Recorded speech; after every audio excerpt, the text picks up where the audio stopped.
Hi guys, and welcome back to my channel. My god, it has been so long and I've missed you so much. You have no idea. I've thought about you every day, every single day. So I guess I should start with what's been going on. Basically, Brad and I moved all the way down to Brighton and it was a really big and stressful move. We had to get out of our contract for our old flat 6 months earlier than we were supposed to because of just so many reasons. We couldn't work there anymore because there was a construction site next door which was just making noise at all hours of the day, and then by the time they'd leave we'd be too tired to actually film something. So it was really starting to get to us, so we knew we had to get out and move somewhere else, but obviously you can't just forget about the contract. We had issues with the neighbours as well for a while. They were very dangerous people. We had health hazards in the flat as well that they wouldn't do anything about, and the heating didn't work and we didn't have hot water, so we're really glad to be out of that place now. But yeah, it was kind of a bit of a nightmare. And then we had to find a place down here, and our applications for apartments and things were rejected because of the kind of work we do. Then we didn't know we were even allowed to move into this flat until 2 days before we actually moved down here. So because we couldn't arrange anything, because we didn't know our address, we didn't get the internet sorted for about 3 weeks into living here, and we're still living out of boxes and we're still sleeping on the floor and we haven't got a sofa yet. But I finally set up my little office room, which I'm going to show you at one point. I'm finally going to do a makeup collection video, so I'll show you this room as well.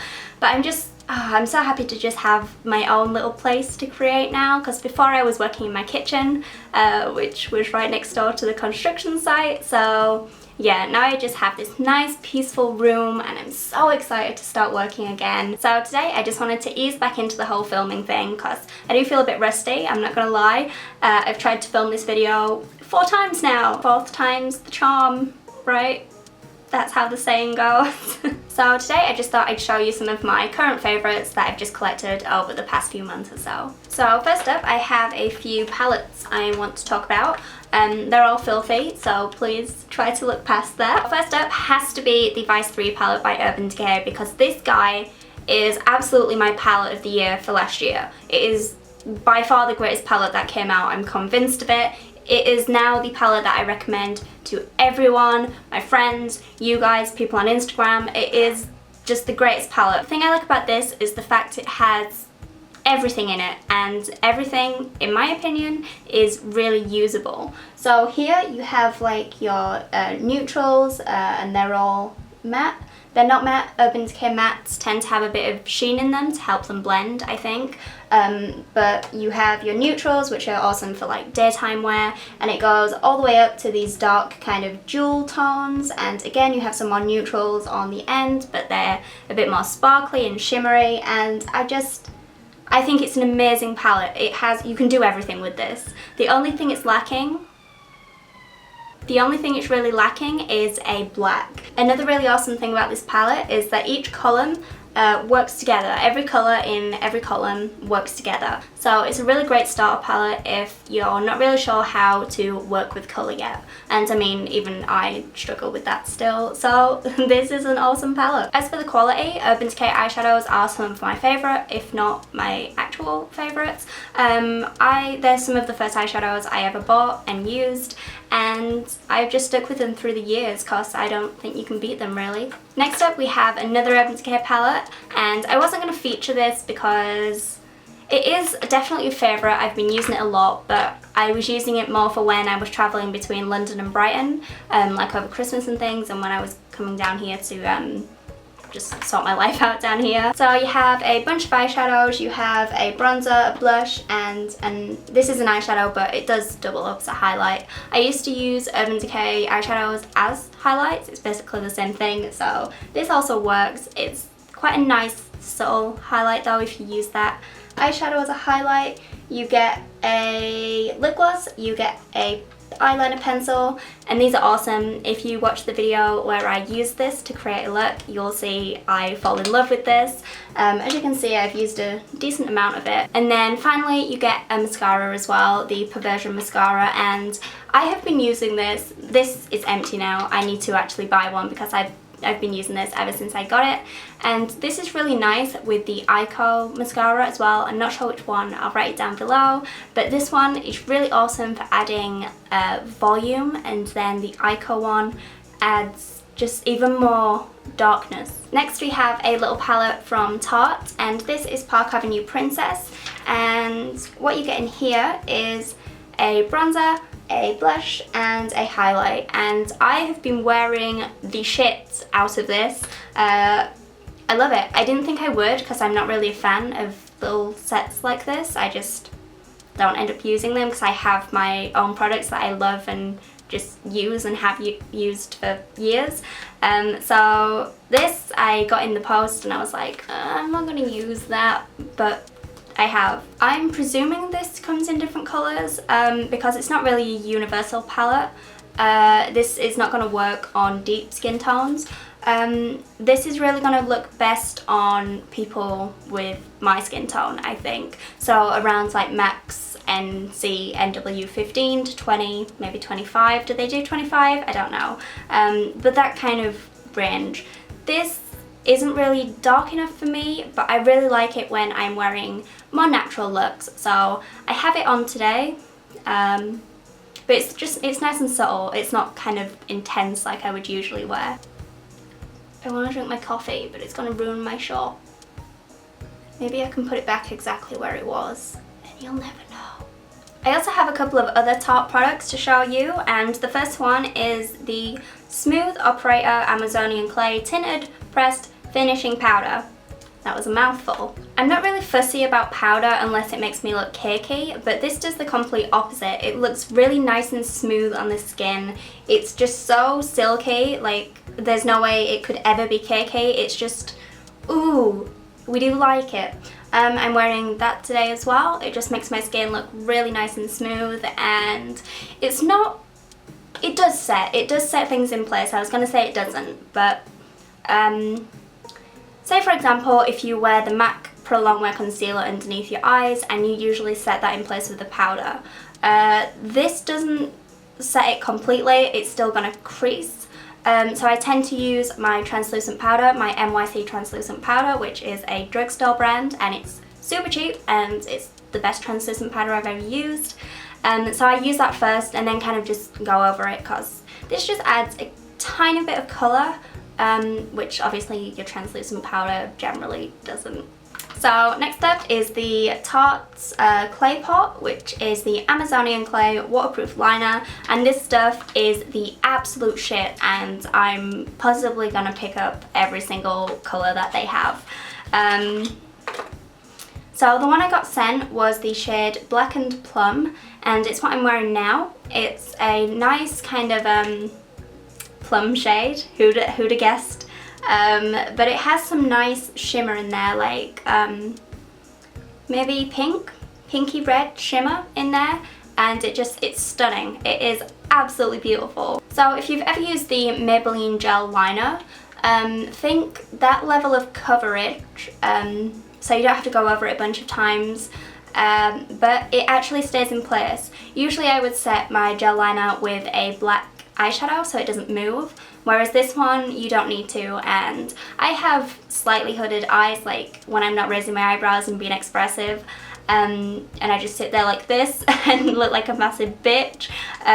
My eyelids kind of sit on top of my liner a bit, so usually it transfers and I end up with it up here or something, but this, it doesn't budge at all, and it's awesome. Like, I've used a lot of it already and I've only had it for a week. Next up we have some lipsticks, and I've mentioned these on my blog and I've used them on my channel a couple of times as well, and they are the Shien Cosmetics lipsticks. I did have 5 of these. I had a bright pink one as well, but I think it must have just got lost in the move, which is unfortunate, but I don't really wear bright pink anymore anyway, so I'm glad that one went instead of one of the other ones. So these lipsticks, at least the ones I got, are all silk matte finish. So that means they're matte, but they have a tiny bit of sheen to them, and that just means that they're not going to be really drying. So think of, you know, like the retro matte lipsticks by MAC. They're awesome, they're super matte, but they're really drying, and if you have like chapped lips or lips with natural lines in like I do, they don't really look too good. They just kind of just make your lips look really dry. Whereas these, because they do have that bit of sheen and they do move ever so slightly, they're just really nice for the lips, and they're somewhat hydrating as well. So really like these. And my favourite shades have to be Viper's Kiss and Shanghai Rose. They are just absolutely beautiful, and I don't have anything like either of them, so really like them. Next up we have an OCC lip tar in the shade Black Metal Dahlia, and this has a metallic finish, and I'm pretty sure I freaked out about how awesome this is in, I think it was a collab with Lillian at Christmas or New Year's, but this is freaking amazing. I don't even understand how this exists. I've said it before, but it just has this finish that doesn't seem like it should be possible to be a lipstick, if that makes sense. Like, it's just beyond words. Like, I've never used anything like this. Next up we have even more lip products, and the next ones are Anastasia Beverly Hills liquid lipsticks, and these came out pretty recently and I was so excited for these and I had to have them. I bought I think 14 or 15 of them and I just spent way too much money, and then someone from Anastasia Beverly Hills contacted me and asked if I wanted to try some, so they sent me the remaining products that I didn't have. So now I have the full collection of liquid lipsticks so far. Just got this entire box full.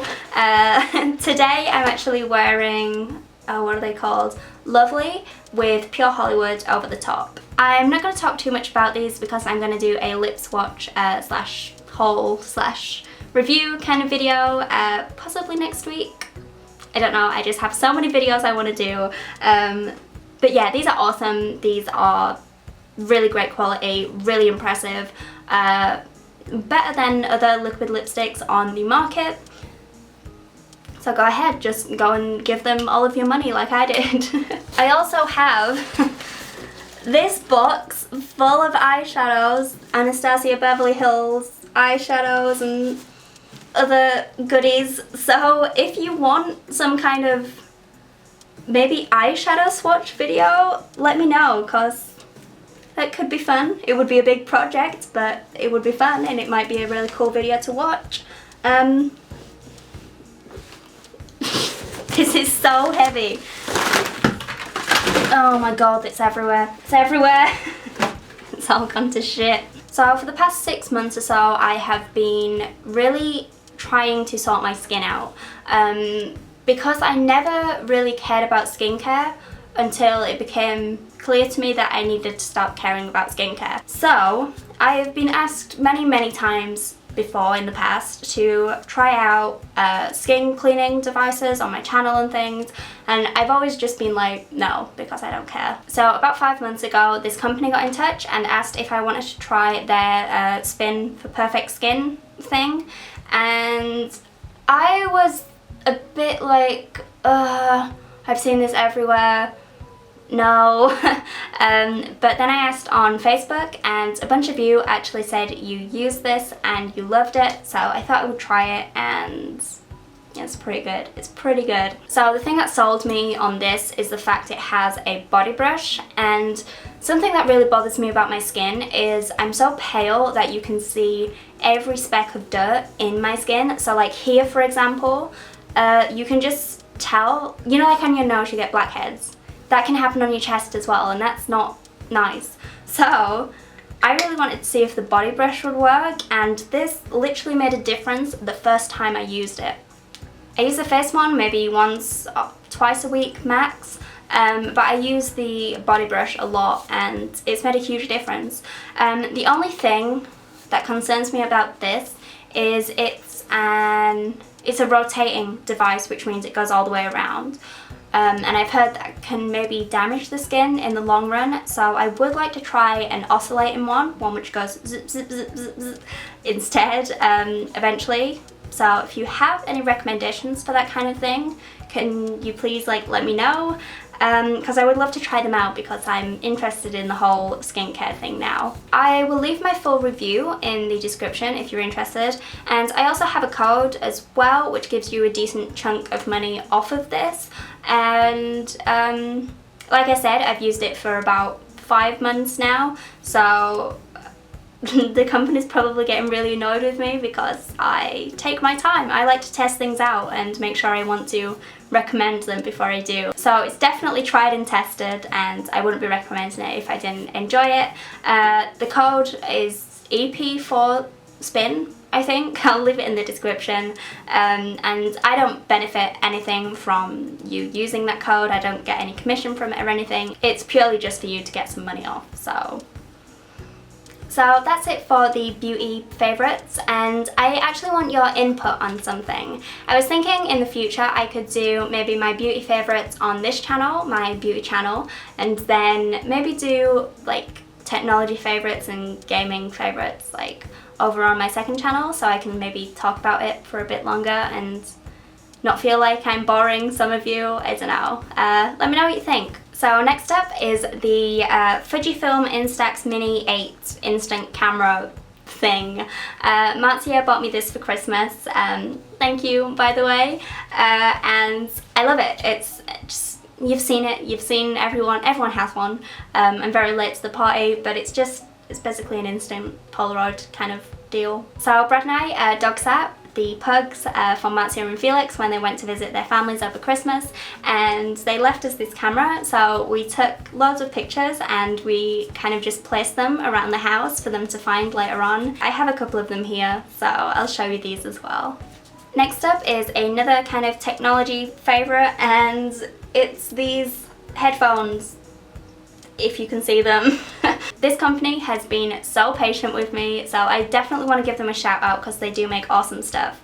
But 2 years ago they sent me their headphones, and they were so good. They were the best headphones I'd used, but I didn't use them because I get really bad pressure headaches. Like if I have pressure on my ears or head, so like headphones are the worst thing for it. I get really bad headaches, so I wasn't using them, but I didn't know a way to share them with you. I wouldn't want to be like, oh yeah, I'm using these all the time, they're awesome, like in a favourites video or something, if I'm not. So I ended up sending them back because I felt bad about not featuring them. So they actually came out with these somewhat recently, so I decided to accept their offer of trying these instead, and they are so good. You know when you use like your iPhone headphones, the music kind of sounds really flat. These, you hear things that you didn't even know were in the song. They're a really nice design as well. Mine are kind of getting grimy now because I just throw them in my handbag with my iPod. They come with a little carry pouch as well if you're into that kind of thing. I've never used it, but I just kind of throw them in my bag. Okay, so moving on to games and things. The first thing I have to mention is Final Fantasy X. They remade it somewhat recently. It was ages ago.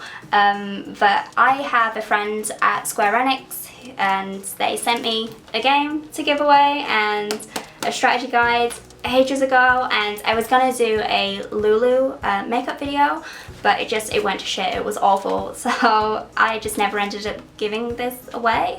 So if you want this, I'm gonna leave a link to like a raffle cup to give away in the description, I think. And you can have this. I mean, I already have this. This is just lying around. And it's quite possibly my favourite game.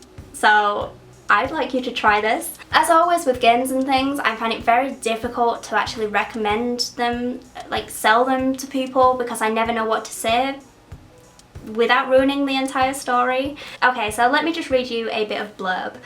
Set in the fantasy world of Spira, the game's story revolves around a group of adventurers and their quest to defeat a rampaging monster known as Sin. The player character is Titus, a blitzball star who finds himself in Spira after his home city of Zanarkand is destroyed by Sin. Shortly after arriving to Spira, Titus joins the summoner Yuna on her pilgrimage to destroy Sin. This is Yuna, this is Titus. You're gonna love them. That's all I got. I'm the worst at like explaining games and things without ruining them. I also played Final Fantasy VII recently as well, and 7 is Brad's favourite Final Fantasy game and game of all time, and I completely understand why. Like, it was really difficult because I go from playing things like Final Fantasy 13, which is the most beautiful thing you have ever seen, and then I played 7, which is a really old game. I think, did it come out before I was born? I don't know, but it was just, it looks like a piece of shit, but it's so precious. Like, you can't, you love it, you just, the story is so good, the characters are so good, and then if you love the world of 7, you also have like Crisis Core you can play Dirge of Cerberus, even though it's just like a shooter game and no one wants that. And there's Advent Children, the film, which, I played 7 for like 24 hours straight or something, and Brad came down in the morning. I hadn't slept and I was just sat there going insane. Like, my eyes were glazed over. I just finished beating the final boss, and it was the credits, and I was just so emotionally I was just destroyed because I was so invested, and I don't think Brad's ever been more attracted to me than in that moment. I also have a few YouTube channels I wanted to recommend. The first one is Dude Like Hella, which I used to watch his channel way back in the day, like the birth of YouTube. I was in school, like he was one of the first people I ever watched, along with like Charlie and everyone, and I watched his vlogs. My mom and my brother, we used to get home from school and we'd sit on the sofa and we'd have the laptop in between all of us and we'd watch his vlogs. And then I started working and I just didn't have time for anything. I didn't have a social life. I didn't have just time to do anything, and it sucked. So I kind of grew detached from YouTube for a bit. And then I recently just came across one of his videos and I have caught up. I have watched everything I missed. And he's living in Alaska now. I think he used to live, I want to say LA, but I don't know. So not only do you have him, who's just an awesome person you just want to be friends with, but he shoots these beautiful videos, and he's just got this drone as well. So he's been doing all these shots of like Alaska, and it's beautiful, and it's absolutely convinced me to visit there one day. And his vlogs are just awesome. So if you like vlogs, you should check him out. Vlog channels are kind of my favorite channels to watch on YouTube nowadays. And another channel I've been loving recently, and the same kind of deal, I used to watch her videos back in school, and then I grew detached from YouTube, and then recently I came across them again and I was like, yes! But Nerds RL, her channel is, oh my god, so good, and I got to meet her recently as well, which, fangirl moment. Cassie and her boyfriend Trevor were in London recently, and Brad and I got to hang out with them, and they are some of the coolest people I have ever met, I swear down. They're both in the stunt business, and they have been in so many of the things we've watched. So it was just really awesome to be able to speak to them about this like career path that you don't really think of. Like, you know it exists, but you don't really usually know people who do that kind of thing. So that was really interesting. And something that absolutely touches my heart is the fact that back when I used to watch her, she used to talk about how she wanted to be a stunt woman, and she would do all this training, and she used to go to this gym, and it was her dream to do this thing. And then I started watching her videos again recently, and I found out she is doing the things she wanted to do, and if that doesn't inspire you, I don't know what will. But then that's it. That's everything I wanted to mention in this video. Very quickly before I go, I just want to say thank you for sticking around, and I truly am sorry for being absent for so long. I truly thought I would be able to move in, and like a couple of days later I'd have everything unpacked and I'd be filming again and it'd be awesome, and that just isn't what happened. I have no idea where the time went, but it's over now, I'm back, and it should be all good from now on. So thank you for sticking around, I really do appreciate it. I love you all so much, you have no idea. Make sure you come and follow me on Twitter and Instagram and all of that shit. It's all going to be listed down below, and thank you for watching. Bye.